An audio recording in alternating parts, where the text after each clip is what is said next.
Friends, university کی بات ہے، تب موبائل بہت خال خال ہوا کرتے تھے، بلکہ یوں سمجھے کہ ہوا ہی نہیں کرتے تھے، بہت مہنگے تھے۔ 6,000 روپے کی سم ہوا کرتی تھی اور کال ریٹس بھی بہت زیادہ تھے۔ میں لائبریری کے واش روم یوز کر کے نکلا تو مجھے فلش ٹینک کے اوپر ایک موبائل پڑا ہوا نظر آیا۔ تب یہ ٹچ والے سمارٹ فونز نہیں تھے، بٹنوں والے موبائل ہوا کرتے تھے۔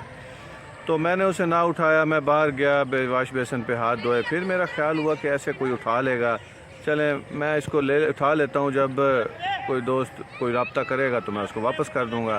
بہرحال میں یونیورسٹی گیا، کینٹین پہ فرینڈز بیٹھے ہوئے تھے، تو میں نے انہیں بتایا جی اس طرح سے موبائل ملا ہے، تو انہوں نے کہا بس اب اس کا کیا کرنا ہے، سم نکالیں اور بس شروع ہوں پاس کریں۔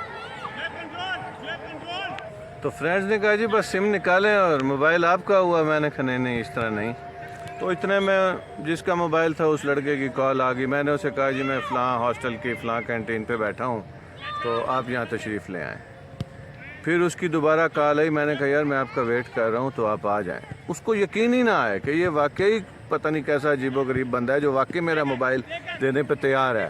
سچویشن یہ تھی، وہ جب میرے سامنے آ کے بیٹھا ہے کینٹین پہ، وہ پھر کہیں جا رہا ہو بھائی جان میرا موبائل واپس کر دیں۔ میں نے کہا یار آپ کو میں نے واپس کرنے کے لیے تو بلایا ہوا ہے۔ کہنے کا مقصد یہ ہے کہ یہ چیز ہمارے مزاج میں ہی نہیں ہے شامل۔ آج مجھے نہیں پتہ انڈونیشیا یا ملیشیا کے سٹیزن لگ رہے ہیں، وہ ایک مسجد کی ویڈیو ہے، بڑی وائرل ہوئی ہے۔ لوگ جاتے ہیں ایک جگہ کے اوپر، سائڈ میں کارنر ہے، وہاں پہ جا کے اپنے موبائلز رکھ کے نماز پڑھنے میں مصروف ہو جاتے ہیں۔ تو میں سوچ رہا تھا کہ یہ پتہ نہیں کون سی مٹی کے بنے ہوئے مسلمان ہیں، کیا یہ واپس آ کے اپنا ہی موبائل اٹھا کے واپس جائیں گے؟ اگر ایسا نہ ہوتا تو موبائلز وہاں پہ پڑے ہی نہ ہوتے۔ اس کا مطلب یہ ہے کہ وہ اتنے اونیسٹ ہیں کہ موبائل جیسی چیز بھی وہ اونیسٹی سے رکھتے ہیں اور واپس اپنا ہی موبائل لے کے جاتے ہیں۔ ہماری تو صورتحال یہ ہے کہ ہماری تو مسجدوں کے باہر ہماری چپلیں محفوظ نہیں ہیں۔ آئے دن ویڈیو آتی ہے کہ جناب چپل کوئی اٹھا رہا ہے کیمرے میں، CCTV کیمرے میں، کیا ہو رہا ہے جناب، ہمارے جو پانی والے گلاس ہیں زنجیروں کے ساتھ وہ بندھے ہوئے ہیں، اور ظلم یہ ہے وہ زنجیروں کے ساتھ بھی محفوظ نہیں ہے۔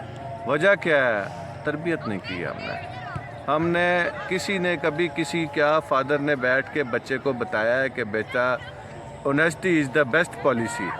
وہ حضرت شیخ عبدالقادر جیلانی رحمۃ اللہ علیہ کا واقعہ آپ نے سنا ہوگا۔ انہوں نے ڈاکوؤں کو کہا نہیں تمہیں اشرفیاں نہیں ملی، اشرفیاں میرے اندر کرتے میں سلی ہوئی ہیں، میری ماں نے کہہ کے بھیجا ہے کہ بیٹا جھوٹ نہیں بولنا، تم نے اشرفیاں سلی ہوئی ہیں، یہ دیکھو میں تمہیں دکھاتا ہوں کہ اشرفیاں موجود ہیں۔ ہم لوگوں نے تو اب ایک نئی مت بھی گھڑ لی ہے کہ جی مجبوری کے ٹائم جھوٹ بولنا بھی جائز ہوتا ہے، ایسی کوئی چیز نہیں ہے۔ تو بچوں کو یہ بھی ضرور تلقین یاد دہانی کراتے رہا کریں کہ بیٹا ہر حالت میں آپ نے سچ بولنا ہے، دنیا ادھر کی ادھر ہو جائے بھلے۔ Thank you. قوموں کی ترقی کے بارے میں ہم سوچ کے اکثر بڑے پریشان رہتے ہیں۔ وہ دیکھیں شہد پڑا ہوا ہے راہ چلتی سڑک کے اوپر، کوئی نہیں اٹھا کے جا رہا، باکس پڑا ہوا ہے، شام کو بندہ آتا ہے اپنے پیسے اٹھاتا ہے، لوگ شہد لیتے ہیں اور اپنے گھروں کو جاتے ہیں۔ پھر دیہاتوں کے اندر آرگینک شاپس بنی ہوئی ہیں، انڈے بریڈ اور مختلف چیزیں پڑی ہیں، لوگ آتے ہیں اپنی چیزیں ڈالتے ہیں۔ ہم پاکستانی بھی وہاں پہ جا کے پوری ایمانداری کا مظاہرہ کرتے ہیں، کیونکہ ارد گرد جو سارے ایماندار لوگ ہیں نا، تو پھر ہمارا بھی اندر جذبہ جاگتا ہے۔ حالانکہ یہ ہمارا وصف تھا، یہ مسلمانوں کی خوبی تھی۔ سکولوں میں بچوں کو سکھایا جاتا ہے کہ آپ نے ٹک شاپ کے اوپر سے کوئی چیز نہیں اٹھانی، جتنے پیسے رکھنے ہیں اتنی ہی آپ نے چیز اٹھانی ہے۔ تو بچوں کی تربیت جب تک ہم نہیں کریں گے تو بچے یہ معذرت سے نہیں سیکھیں گے۔ بچے تو ایک شیشہ ہیں مولڈ کرنے کا، آپ ان کو جیسے مرضی ربر کی طرح مولڈ کر لیں۔ وہ ایک اور ویڈیو میں نے دیکھی، تھائی لینڈ غالباً کنٹری ہے، شاپ کیپر سویا ہوا ہے، عورتیں اور مرد آ رہے ہیں، چیزیں اٹھاتے ہیں، کیمرے میں چیزیں دکھاتے ہیں اور ساتھ پیسے دکھاتے ہیں اور سامنے اس کے ٹیبل کے اوپر پیسے رکھ کے چلے جاتے ہیں۔ اس لیول کی اونیسٹی کی ضرورت ہے۔ قوموں کی ترقی کے راز ہم تو روز ڈھونڈتے پھر رہے ہیں کہ جی فائنانس لوگوں کا اچھا ہے، ٹیکنالوجی لوگوں نے کر لی، فلاں فیلڈ لوگوں نے جناب بڑی ترقی کر لی۔ یہ والی خوبیاں ہیں جنہوں نے ان کو قومیں بنایا ہے۔ تو آئیے عہد کریں کہ کم از کم ہماری تو جیسے تیسے گزر گئی، بچوں کو ہم ضرور اونیسٹی کا درس دیں۔ Thank you.